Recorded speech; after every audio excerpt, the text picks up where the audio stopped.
Saludo al maestro Ricardo Sevilla, coordinador de investigaciones especiales en Regeneración MX y miembro de esta familia sin censura. Ricardo, un abrazo, buenos días.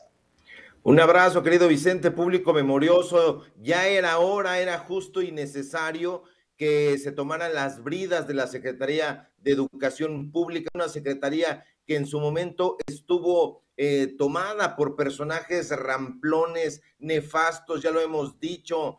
Fausto Alzati, por ejemplo, estuvo al frente de esa secretaría empañándolo todo. Y así fue el gobierno de Felipe Calderón, el gobierno de Enrique Peña Nieto, por hablar únicamente de los dos últimos. Pero bueno, son durísimas y reveladoras las palabras de Marx Arriaga. Insisto, Marx, así como se oye, porque la oposición le tira duro y a la cabeza, pero ni siquiera sabe cómo se llama. No es Max, no es Mad Max, nada, es Marx Arriaga. Y bueno, hoy en la mañanera, el director general de materiales educativos, precisamente de la Secretaría de Educación Pública, sostuvo que después de soñar con libros decorosos en las bibliotecas públicas y no saldos editoriales, esos saldos editoriales que les daban como pepitas, les vendían como pepitas de oro al Estado, pues bueno, cada biblioteca pública de este país,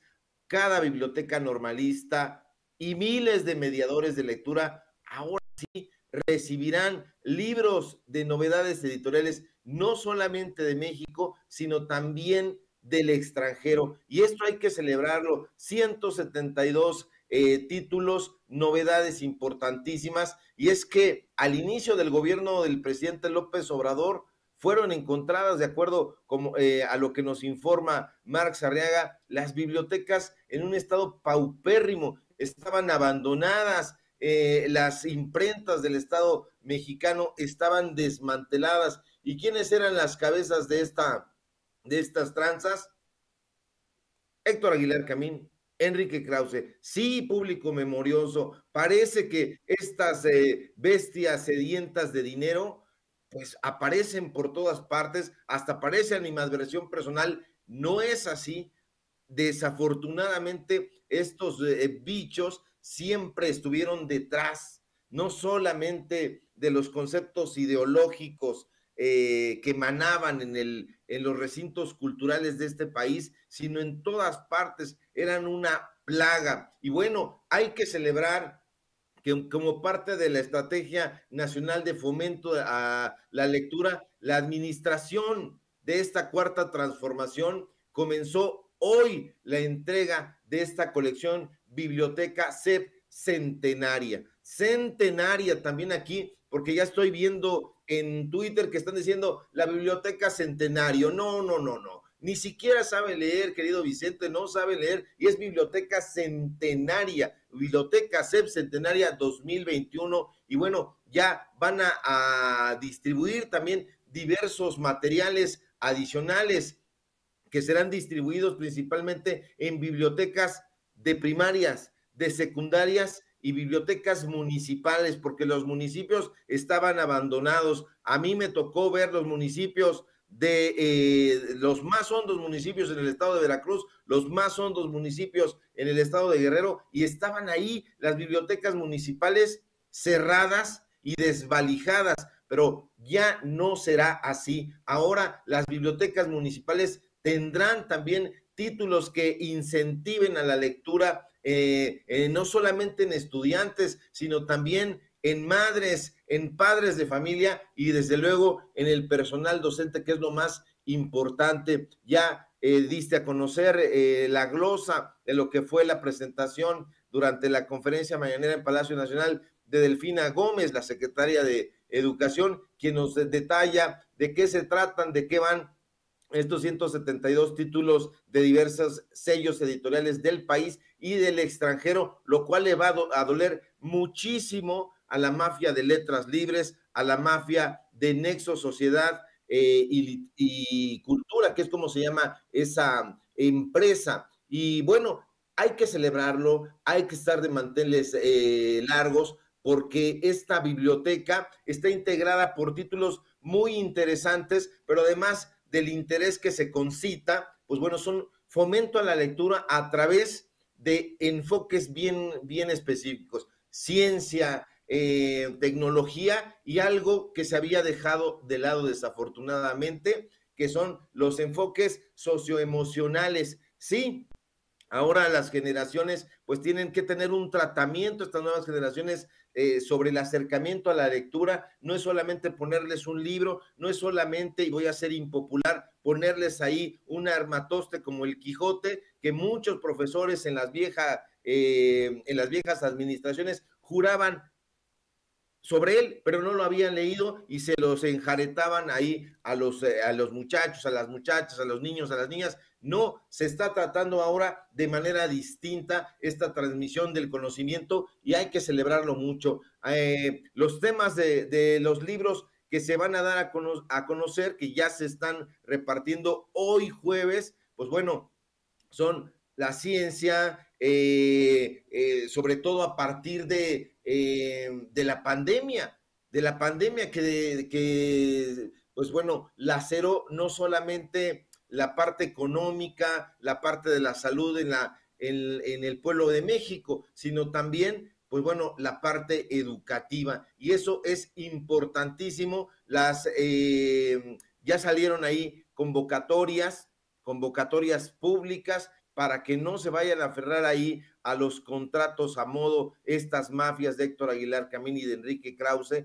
¿Y por qué lo digo, Vicente? Pues porque estos personajes han estado una y otra vez saliendo con todo a hacer una denostación, a través de sus revistas, a través de sus medios de comunicación amigos, que son Reforma, que son El Financiero, la propia Letras Libres, Nexos, Milenio, etcétera, hacer una crítica acerca del modelo que se está implementando en la actual Secretaría de Educación Pública. Y no, sí es un triunfo, y es un triunfo social, es un triunfo del pueblo mexicano. Con eso soñó, probablemente hasta con la boca abierta, el joven José Vasconcelos, el autor de La Raza Cósmica. Con eso soñó también Jaime Torres Bodet, no Fausto Alzati, por favor. No Jesús Reyes Heroles, no estos mequetrefes, sino los auténticos secretarios de Educación Pública que en su momento estuvieron tutelando esa importante institución. Y bueno, se pasó un video ahí en la mañanera, un video que hay que ver con mucho detalle, hay que sacar incluso notas, porque ya empezaron a cundir las notitas a modo. Yo creo que están todavía estos reporteros, muchos reporteruchos que van a cubrir la mañanera y no le dieron vuelo a este tema tan relevante. ¿Por qué es tan relevante, público memorioso? Pues porque los niños, las niñas son el futuro de este país. Y si estaban leyendo a modo la historia tergiversada, impuesta por estos grupos mafiosos, si eran una mafia, si continúan siéndolo, pues bueno, pues hay que celebrarlo, hay que estar de manteles largos y me repito, ¿por qué? Pues porque ahí está el futuro, la visión sobre la Revolución Mexicana, la revolución sobre el México independiente, estaba tomada por estos grupos pseudointelectuales que tergiversaban todo, combatían a los héroes revolucionarios e impulsaban a su propia narrativa, y eso era lo que se enquistaba en la cabeza de las futuras generaciones. Los mismos escritores, las mismas escritoras, pues bueno, no conocíamos a Josefina Vicens, no leíamos a Sor Juana Inés de la Cruz, no leíamos a Inés Arredondo, a Elena Garro. ¿Por qué no las leíamos? Pues bueno, porque estaban los amigos de Krause, los amigos de Héctor Aguilar Camín, y entonces la gente conoce ahora a estos bichos que son Héctor de Mauleón, y hay incluso gente, sobre todo en la derecha, que considera que este mequetrefe era un cronista. No, cronista para nada. Cronista fue Carlos Monsiváis, quien acuñó la frase de lo marginal al centro. Ese es el tipo de autores que nosotros debemos estar leyendo. Y bueno, estos 172 títulos que se seleccionaron son de lo mejor se encuentran 40 enfocados a estudiantes de preescolar, 40 más para alumnos de primaria y otro tanto para estudiantes de secundaria. Hay 27 títulos enfocados a docentes y 25 para padres y madres de familia. Adicionalmente, también hubo una presentación de parte del INA, donde se presentó el libro México, Grandeza y Diversidad, que busca precisamente destacar la importancia de la diversidad étnica y lingüística de este país, que fue marginada durante muchísimo tiempo, durante sexenios, diría yo, por parte de estos grupos conservadores. Ahora, la idea central es mostrar la grandeza, esa grandeza del México contemporáneo, que no se basa necesariamente en la capacidad de adquisición, en el tamaño de la economía, sino en algo central, que es la diversidad cultural, y que los grupos neoliberales han querido empañar tratando de imponer un solo modelo, una sola ideología, y no, México es sobre todo pluricultural. Entonces, este es el resultado muy importante por parte de diversas instituciones del actual gobierno federal que estuvieron participando, 30 especialistas de distintas disciplinas, de distintos institutos, escuelas, que contienen información relacionada con los distintos momentos históricos, culturales, literarios, artísticos de este país, que hacen un recorrido desde la lucha democrática del pasado siglo XX y hasta nuestro siglo, el momento actual, momento estelar que vive este país. Estamos de plácemes, querido público memorioso, y hay que darle nota. Ahí, reporteros, ¿qué es lo que están haciendo? Se están yendo ahí a picar el ombligo, a sacar selfies. Hagan otro papel, un papel decoroso, porque dejan muy mal informada a la población y también muy mal parado al periodismo.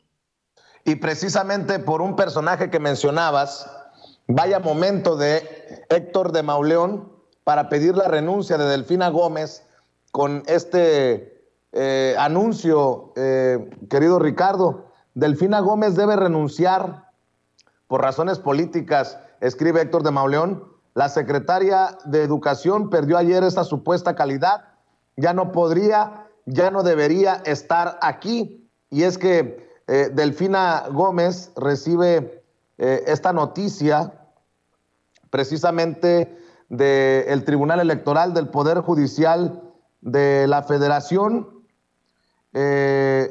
Ratifica el tribunal la multa de 4.5 millones de pesos a Morena por la retención de salario de empleados de Texcoco cuando ella era la presidenta municipal, Delfina Gómez. Y bueno, ya Héctor de Mauleón, Marco Levario Turcot de la revista Etcétera, dicen: Delfina Gómez debe renunciar a la SEP y ponerse a disposición de las autoridades. Confirma tribunal sanción de millones de pesos a Morena por el diezmo cobrado a trabajadores de Texcoco cuando Delfina Gómez era presidenta municipal.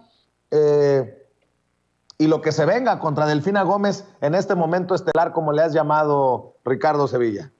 Así es, un tribunal, hay que destacarlo, infiltrado precisamente por la revista Nexos, que sirven a Héctor Aguilar Camín. Lo hemos dado a conocer en reportajes especiales aquí en Sin Censura, en Regeneración MX. Y bueno, ellos quisieran que renunciara Delfina Gómez, por no para que se ponga a disposición de las autoridades, no, para nada. Ahí hay gato encerrado. Nexos, Letras Libres y Clio recibieron más de 415 millones de pesos por parte del gobierno de Peña, por parte del gobierno de Calderón en esos dos sexenios. Entonces, eso es lo que quieren.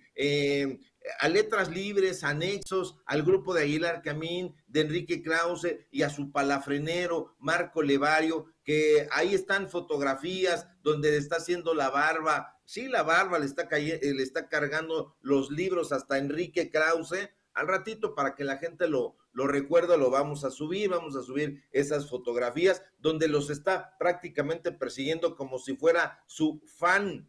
los persigue ahí al Colegio Nacional, donde sea que estén, y bueno, le dan unas migajas a este personaje. No les importa el pueblo, no les importa la sociedad, y mucho menos la educación, porque un pueblo educado, informado, pues bueno, no cree en la calidad de patrañas que estos personajes presentan. Letras Libres y Nexos estuvieron subsidiadas por el gobierno porque les pagaban publicidad, una publicidad a modo, pero no solamente eso, hay que recordarlo, público memorioso, les compraban 8,000 revistas cada mes, libros y servicios de todo tipo, o sea, recibieron, insisto, más de 415 millones de pesos. La revista Letras Libres recibía 90 millones de pesos por estas revistas que estaban ahí en las bibliotecas, en todas las bibliotecas públicas, y que nadie leía. Entonces, pues bueno, ahí está otro de los grandes espantajos, es Enrique Krause, este personaje que es como la cabeza, el líder de esa secta pseudocultural, que se encarga, ya lo hemos dicho aquí en Sin Censura en varias ocasiones, de estos videos a modo, y donde le paguen y le paguen bien, le pagan alrededor de 1,200,000, 1,500,000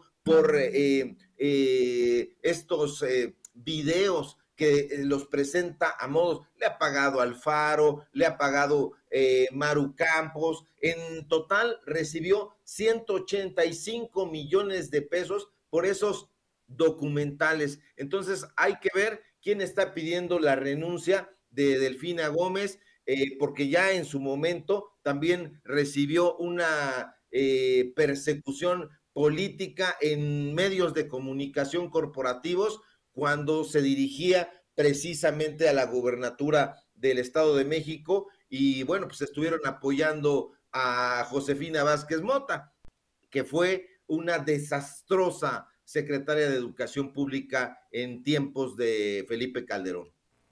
Así es, pues qué interesante que este gobierno que dicen es encabezado por una persona con poca cultura, con poco conocimiento, con poca educación, ¿no? Así han tratado de pintar a Andrés Manuel López Obrador, le apueste de esta manera a la cultura, a la lectura, a la educación precisamente esta mañana. Tu reflexión para cerrar, Ricardo.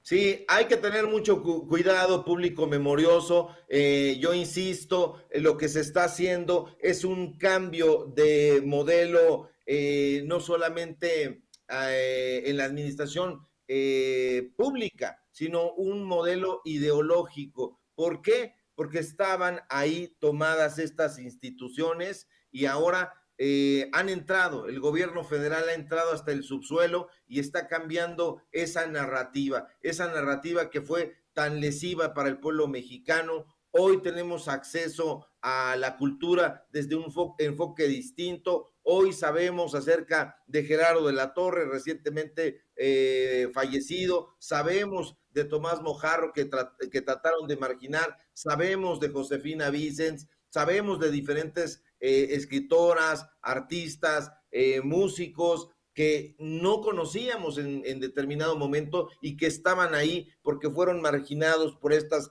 mafias pseudoculturales que tenían todo acaudillado y que distribuían fideicomisos y becas monetarias y al extranjero por parte de ellos. Entonces, es un momento importantísimo, se está cambiando de modelo, y bueno, esa es mi reflexión. Vean estos materiales, hay que hacerle entrevista a todos estos personajes, a ver si los han buscado. Yo creo que no, están haciéndose patos. Síganme por favor en redes sociales, en Twitter, @Sevilla Crítico, en Facebook, Ricardo Sevilla, así nada más, en Regeneración MX, donde damos a conocer precisamente hoy pues bueno, de todo lo que se trata esta biblioteca CEP centenaria. Hoy tenemos programa en Los Datos Duros, nos vemos ahí de 4 a 5:30, y nos vemos también en Tiempos de Canallas, esta parodia, sátira política, de 8 a 9. Un abrazo fuerte, querido Vicente, a ti, a Ceci, a don David y al público que nos ve y que nos escucha. Muchas gracias. Claro que sí, don Ricardo Sevilla. Ricardo Sevilla es coordinador de investigaciones especiales en Regeneración MX, hablando con nosotros sin censura. Nos encontramos aquí mañana, querido Ricardo.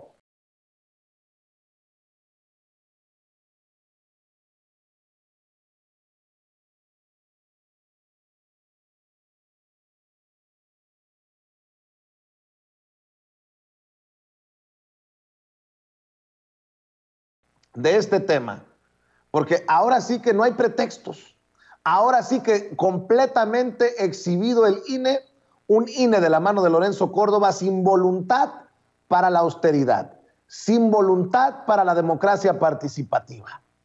Voy a saludar a nuestro carnalito, al más joven de los hermanitos en la familia Sin Censura, Manuel Pedrero, quien desde Tabasco nos aportará sus opiniones, sus comentarios sin censura, como todos los días. Querido Manuel, te saludo con mucho gusto. ¿Cómo ves a este INE de Lorenzo Córdoba y el periodicazo que les deja caer el gobierno del presidente Andrés Manuel López Obrador, hoy de la mano del secretario de Gobernación, Adán Augusto López Hernández, con este plan de austeridad, respetuosamente sugerencia para el INE, querido Manuel?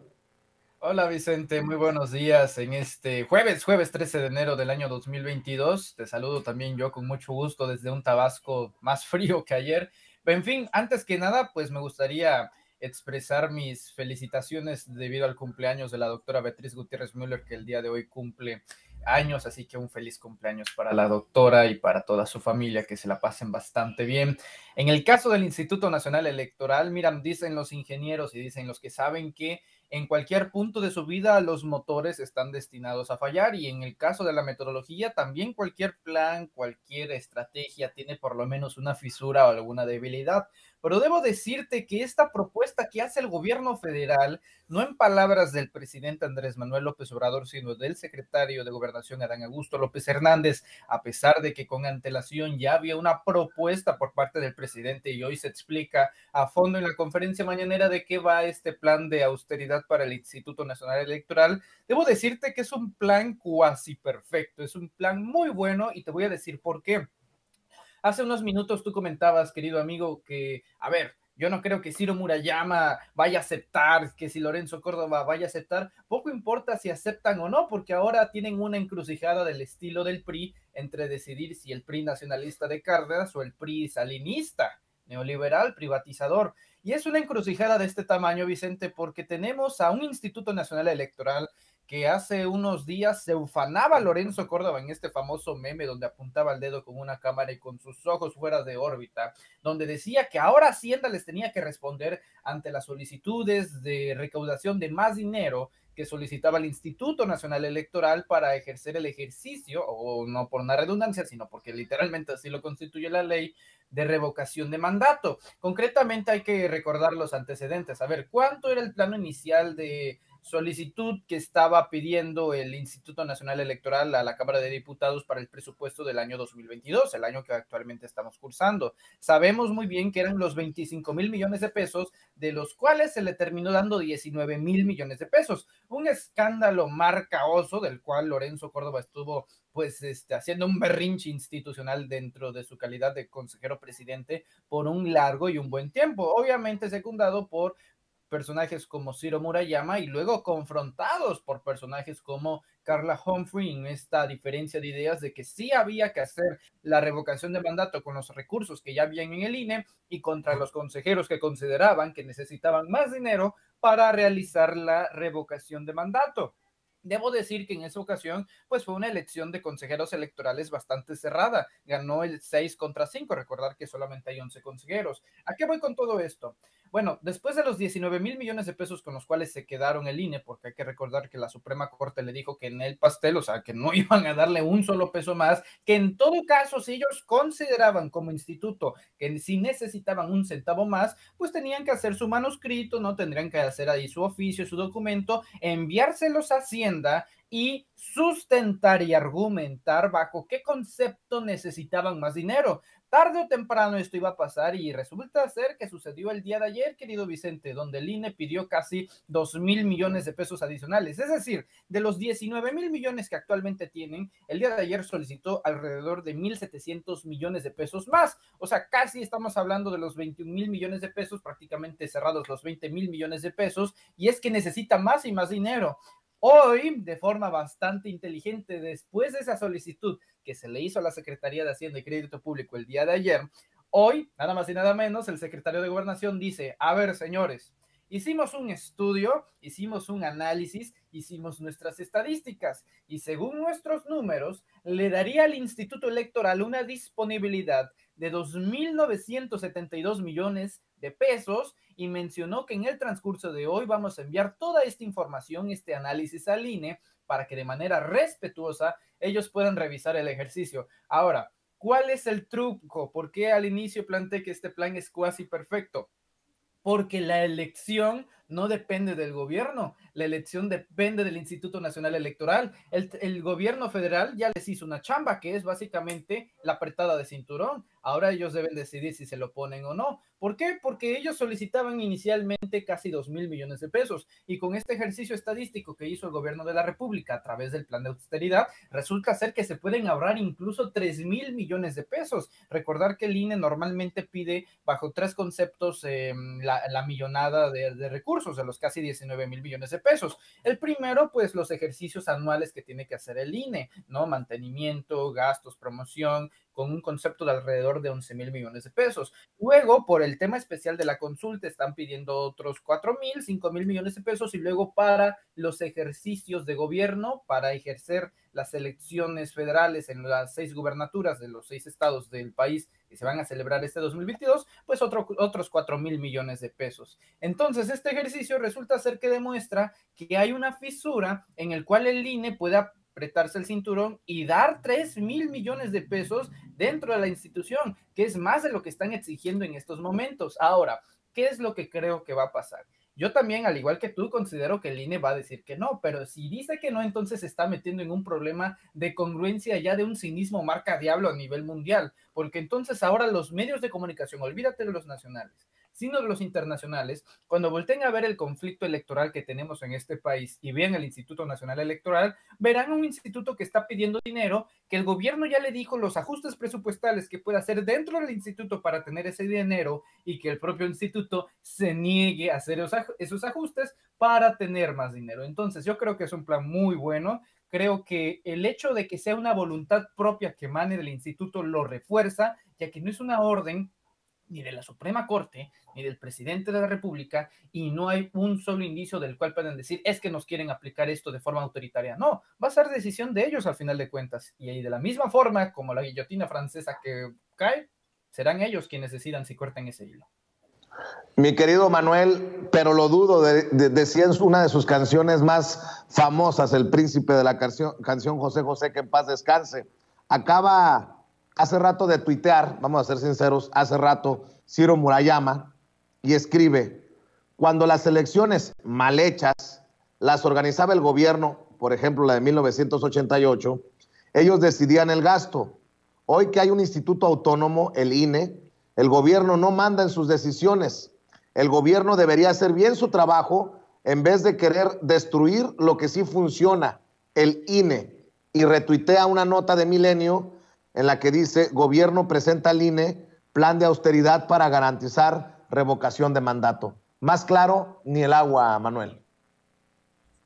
Ni el agua, y es que, mira, coincido totalmente contigo en que van a seguir en esta negativa, pero en este punto, con los más de 200 asesores que tienen el Instituto Nacional Electoral, por lo menos uno debe de ser lo suficientemente listo para que le explique ya sea a Lorenzo Córdoba o a Ciro Murayama, cualquiera de los consejeros electorales al mandamás de ese lugar, que ya no es factible no aceptar la propuesta del gobierno federal, porque de no aceptarla entonces se meten en un escándalo mediático. Tenemos al niño que estuvo friegue con un juguete, entonces el papá le explicó que con sus juguetes ya rotos podía hacer un nuevo juguete y mejor y toda la onda, y se niega. Entonces, ¿de qué se trata? No es todo el papá gobierno, papá Estado, finánciame, susténtame, porque necesito pues seguir manteniendo mi vida de lujo. Cada vez es más notorio cómo es que es la vida estrafalaria de cada uno de los consejeros electorales, y ojo, nada más de los millonarios de los consejeros electorales, porque otra cosa es el Instituto Nacional Electoral en toda su plataforma, que obviamente necesita tener un modo de vida para estarse sustentando y ejercer pues sus propias funciones. Es decir, yo no estoy de acuerdo con la idea de eliminar al INE, sí de reformar al INE y al, bueno, ya no es TRIFE, pero al Tribunal Electoral, porque al final de cuentas es la cúpula. Si no realizamos ese ejercicio, Vicente, entonces va a pasar las consecuencias del Tribunal Electoral. ¿Qué fue lo que pasó? Salió una ratota por un tema ahí de corrupción, pero ¿qué es lo que pasa? Entra otra rata marca Premium 2.0, que resulta ser que es Reyes Rodríguez Mondragón, un calderonista de hueso colorado, el personaje que en Twitter luego se les dijo que no le deseó la muerte al presidente, y eso podría pasar si solamente removemos parcialmente el tumor o el cáncer que se trata en el Instituto Nacional Electoral. Que sigan en la negativa. Realmente nosotros tendríamos que ver a largo plazo. A corto ellos van a decir que no, muy bien. Cuando digan que no, ya se fregaron, porque en ese momento, pues, ¿qué va a decir la opinión pública? A mí me refiero a la auténtica opinión pública y no a los pseudointelectuales como Sergio Aguayo, que creen que la gente que quiere que se invierta más en ciencia, eso de alguna manera es un sinónimo de que se apoya a los intelectuales, y todavía para terminar de amolarla, pues en latinos. O sea, no me refiero a ese tipo de cosas. Me refiero a que, ¿qué dirá la auténtica opinión pública? ¿Qué dirá la gente que se informa sin censura? Pues es que ahora sí que, como dijera Peña en algún momento, ningún país sudamericano les embona, y es que es la verdad. Desgraciadamente así tenemos al Instituto Nacional Electoral, pero confío en que esto también alimenta la narrativa del presidente, en el cual indica que se sustente en una reforma electoral. Si tienes a un INE pedinche, a un INE ineficiente, a un INE que simplemente se rehúsa a hacer el trabajo que le mandata la Constitución mexicana, entonces haz de cuenta que tienes todos los cimientos y sin un solo pero para ejercer la reforma electoral, el cual tendría una limpieza profunda de todos estos personajes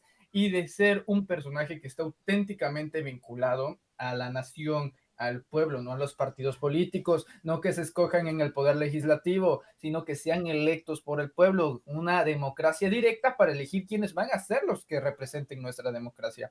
Es un chiste bastante largo, pero al final de cuentas hay que esperar el remate.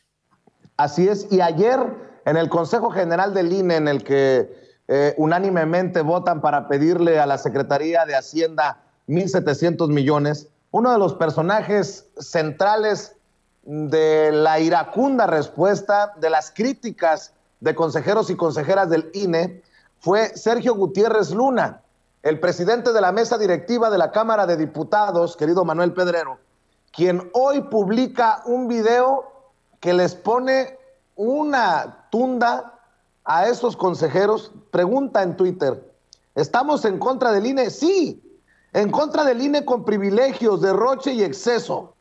Hay dos institutos, el de Lorenzo y Ciro, que ganan 262,000 pesos al mes, y el de trabajadores que solo reciben 7,664 pesos. Y lo explica desde el pizarrón. Este es el video que circula Sergio Gutiérrez Luna. Hay dos INEs, el de Lorenzo y Ciro y su sueldo de 262,000 pesos. Y el INE del pueblo, el que está en los módulos, el que te da la credencial, el que te atiende, ganan 7,664 pesos. Lorenzo y Ciro le pagan a ellos, a los que de verdad trabajan, 7,664 pesos. Mientras de este lado tienen seguro de vida, de separación, de gastos médicos mayores, colectivo de retiro, aquí no tienen nada. Tienen 260 asesores. Tienen combustible, 3,500 pesos al mes. Tienen apoyo para alimentos, 11,970 pesos al mes, más que lo que ganan los trabajadores. Aquí se sirven con la cuchara grande. Tuvieron de aguinaldo 350,000 pesos. Mientras los trabajadores del INE, 5,169 personas, tuvieron solo 12,773. Cuando nos preguntan si estamos en contra del INE, estamos en contra de este INE, de excesos y privilegios de derroche. Estamos a favor del INE del pueblo.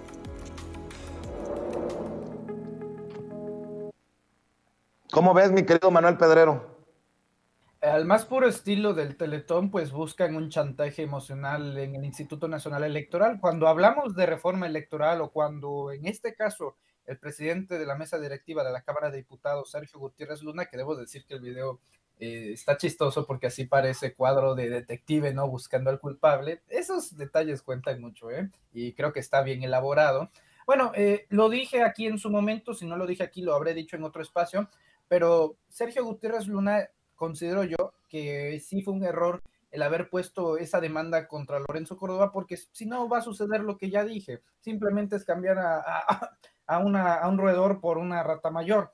En este caso, creo que hizo bien en rectificar después de las palabras del presidente Andrés Manuel López Obrador en la conferencia, donde dijo que era un despropósito, no tenía, pues no era factible al final de cuentas, porque, insisto, entonces nosotros estamos viendo a largo plazo para una reforma electoral. Pero mira, aquí el INE lo que hace es usar el chantaje, es decir, cuando hablamos de reforma electoral, no se trata de eliminar al INE, no se trata de destruirlo, no se trata de desecharlo, se trata de desechar, de remover, de extirpar la cúpula política que está en esa institución, principalmente los consejeros electorales. ¿Qué es lo que hace el INE para tener una contranarrativa? Que, ojo, esta es la que utilizan, queridos amigos, en redes sociales, sobre todo los intelectuales con sus hashtags yo defiendo al INE, sus comentócratas, sus opinólogos, sus intelectuales, sus periodistas, sus políticos, y es, yo tengo un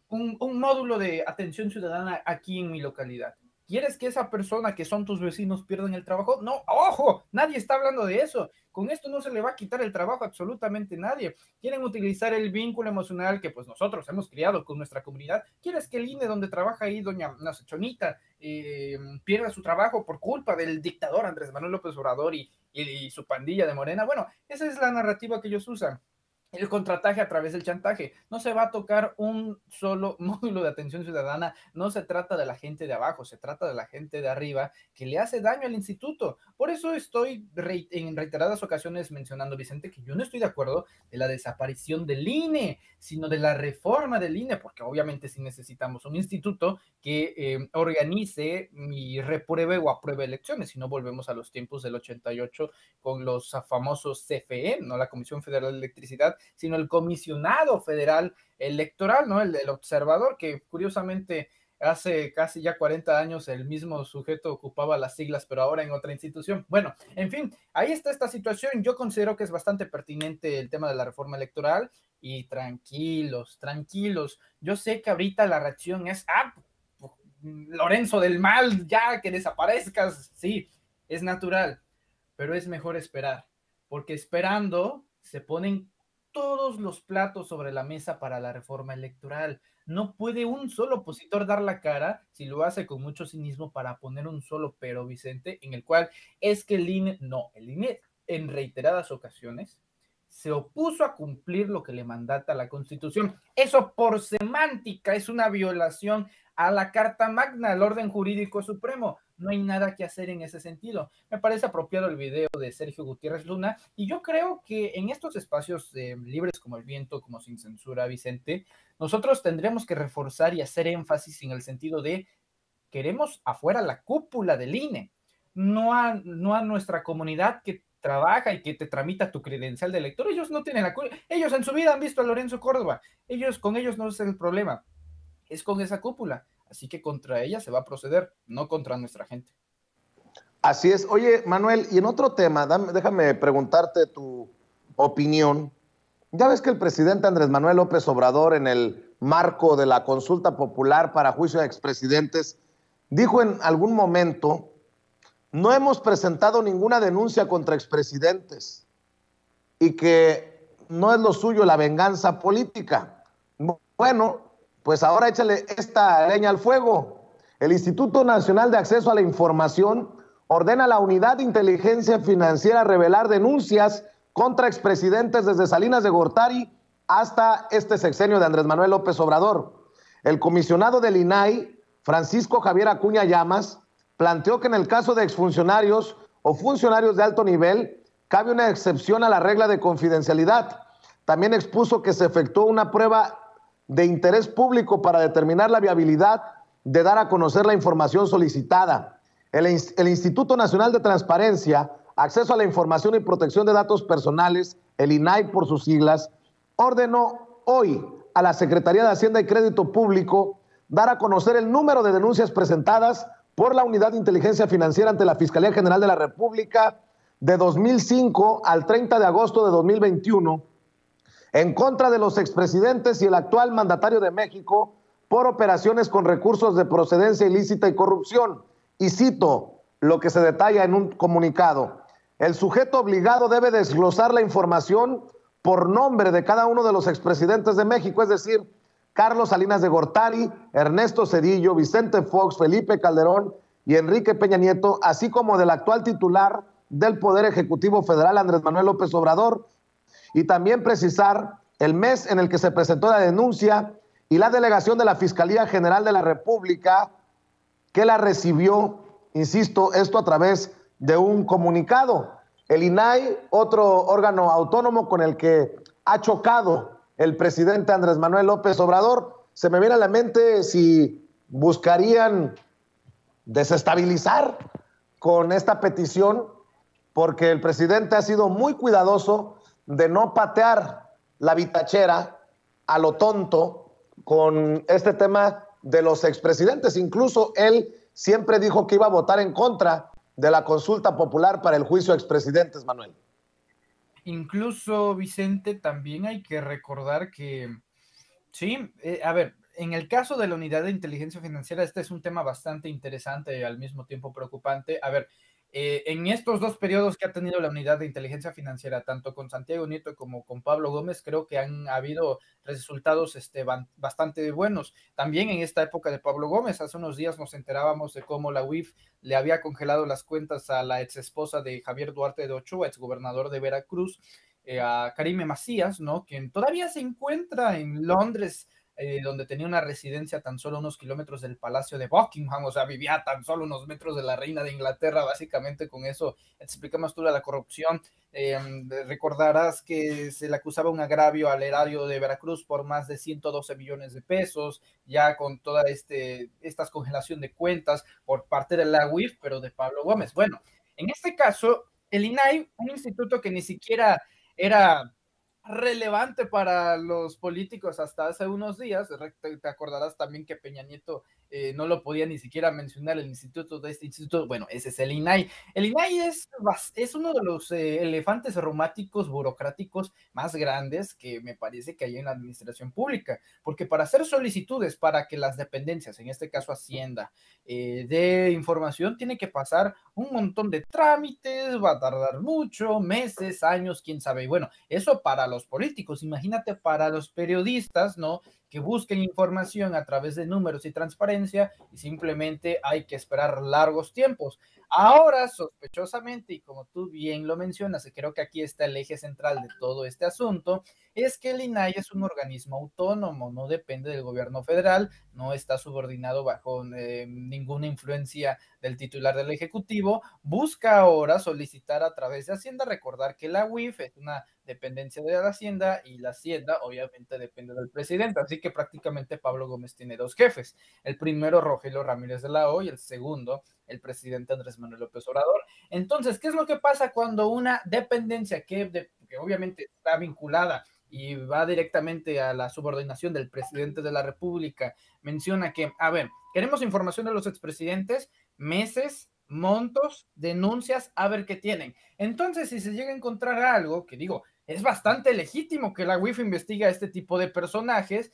entonces es una buena oportunidad para la oposición, pues no, que no eres vengativo, no que bla, bla, bla, bla, bla, bla, bla, bla, bla. Ya me los puedo imaginar diciendo que López persigue a los expresidentes, ¿no? De este estilo de panfletos que ya son bastante repetitivos, Vicente, pero creo que si se llega a encontrar algo o no, si se llega a encontrar algo, que bueno, digo, yo estoy a favor de que se investigue a los expresidentes, incluso si es por parte del gobierno de Andrés Manuel López Obrador. La idea de la no venganza, pues es que no se trata de venganza, se trata de justicia, porque son adeudos que todavía vamos a seguir arrastrando. Nada más Zedillo con el Fobaproa, uno se va a morir y no vamos a terminar de pagar la deuda. Los que saben dicen que la terminaremos de pagar en el 2076. Quienes nacieron en el 94, para que llegue el 76 ya van a tener como 80, 90 años. La expectativa de vida en México es de 74. O sea, es todo un enrollo, y nada más hablando de Zedillo podríamos hablar de las privatizaciones y más de movimientos bancarios. Pero en este caso, si se llega a encontrar algo, qué bueno. Y si se llega a encontrar nada, que no hay información, bueno, pues ahí vamos a ver la reacción de la oposición, que creo que es minoritaria, pero para nosotros es de bastante interés que desde el gobierno de la República, pues la propia UIF esté investigando a estos personajes. Así es, mi querido Manuel, y nada más para ponerle la cereza al pastel, esto es precisamente el anuncio oficial en el INAI. Esto es lo que se dijo, se informó desde el Instituto Nacional de Acceso a la Información. Vamos a ver y escuchar el anuncio, si lo tienen, compañeros.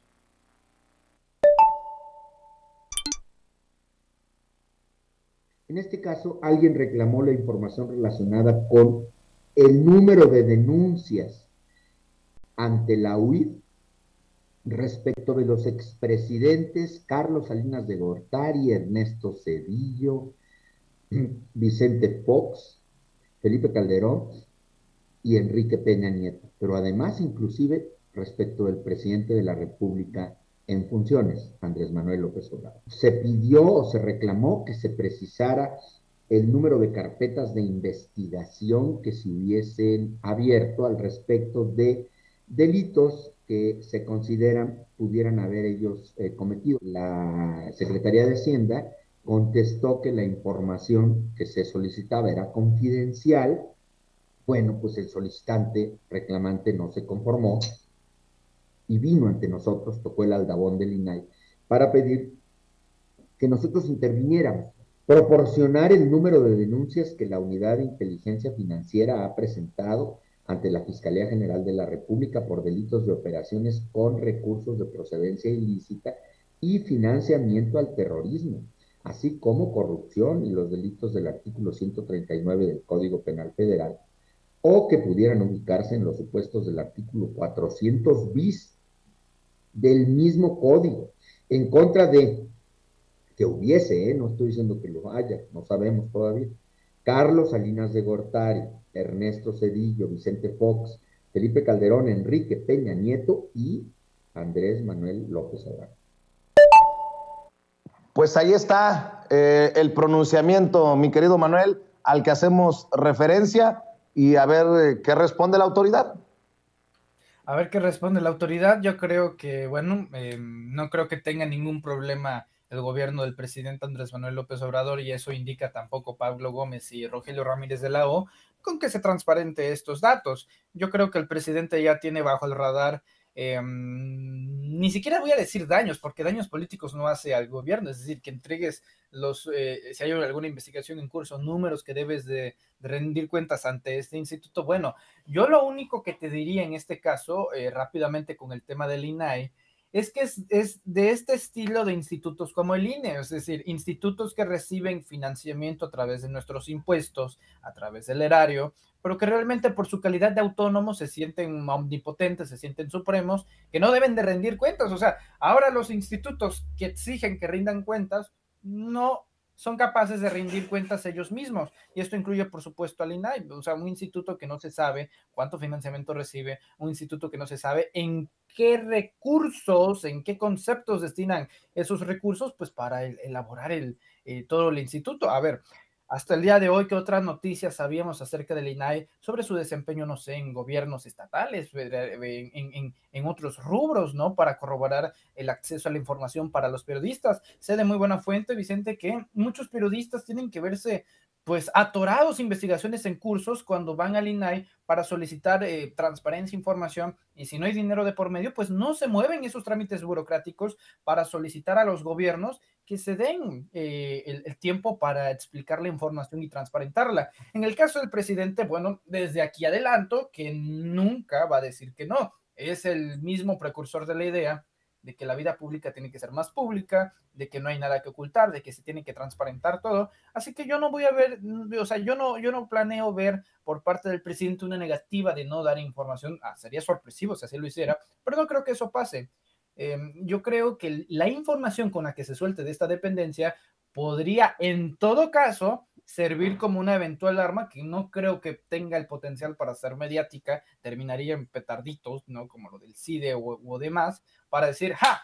Aquí Andrés Manuel está investigando a los expresidentes, aquí y aquí es vengativo. Esa cantaleta no sirve porque estamos hablando de los últimos 5 hombres pues más repudiados de todo el país. Se hizo la primera consulta popular, ¿sí?, a través de la recaudación de más de 4 millones de firmas, que ahorita está siendo superado al triple por la revocación de mandato, y luego salen personajes como Anaya a decir que nadie quiere esa revocación de mandato. Pobrecito, porque le está diciendo nadie a 10 millones de personas, que esas 10 millones de personas tal vez hubieran hecho la diferencia si hubieran votado por él en 2018. O sea, están en la estratosfera estos, pero si acaso servirá nada más como un golpeteo, y si planean usarla como golpeteo desde aquí, digo, no va a servir, no es mediático, porque si tú quieres poner en contra a la gente, porque el gobierno de Andrés Manuel está investigando a través de la unidad de inteligencia financiera los movimientos bancarios de estos personajes, pues hasta vamos, o sea, le vamos a aplaudir. No, yo estoy contento con este tipo de decisión, sinceramente, Vicente. Pues mi querido Manuel, como siempre agradecido por tus opiniones, por tus comentarios aquí en Sin Censura. ¿Por qué no cerramos invitando a la gente para que te apoye en tus trincheras digitales?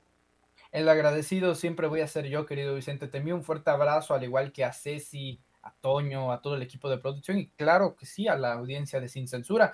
Como siempre, los invitamos a que no se pierdan Sin Máscaras a las 4 de la tarde en el canal de YouTube de su servidor y amigo Manuel Pedrero. Nos vemos a las 8 en el Notifierro, aunque sé que hay un evento, algo especial el día de hoy. Así que, de hecho, creo que sería sano compartirte una información, Vicente, para saber qué tipo de ratas pues últimamente quieren comer este queso. Así que te envío un fuerte abrazo, cuídate mucho y bendiciones a todos. Por ahí nos encontramos. Espero un mensaje con esa información, mi querido Manuel Pedrero. Te mando un abrazo. Gracias a Manuel Pedrero, el más joven de esta familia Sin Censura. Amigos, amigas, regresamos en breve, pero mientras seguimos hablando sin pelos en la lengua, Sin Censura, usted puede suscribirse a nuestros 3 principales canales en YouTube.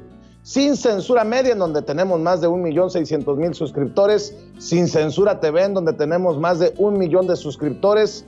Y en Sin Censura Presenta, en donde queremos llegar muy pronto a los 100,000 suscriptores. Si usted ya está inscrito en Sin Censura Media, suscríbase en Sin Censura TV. Si ya está suscrito en Sin Censura TV y Sin Censura Media, suscríbase a Sin Censura Presenta. Recuerde que es gratis, no tiene que sacar un solo centavo de su bolsillo para apoyarnos. Dele clic en la campanita para que los señores y señoras de YouTube envíen las notificaciones cuando estemos transmitiendo en vivo y en directo o estemos subiendo videos. También nos puede seguir en Twitter en @Vicente Serrano y hasta en Instagram. Ojo, también estamos en Instagram. Son nuestras redes sociales y con el apoyo de ustedes seguimos creciendo, porque con ustedes todo, sin ustedes nada.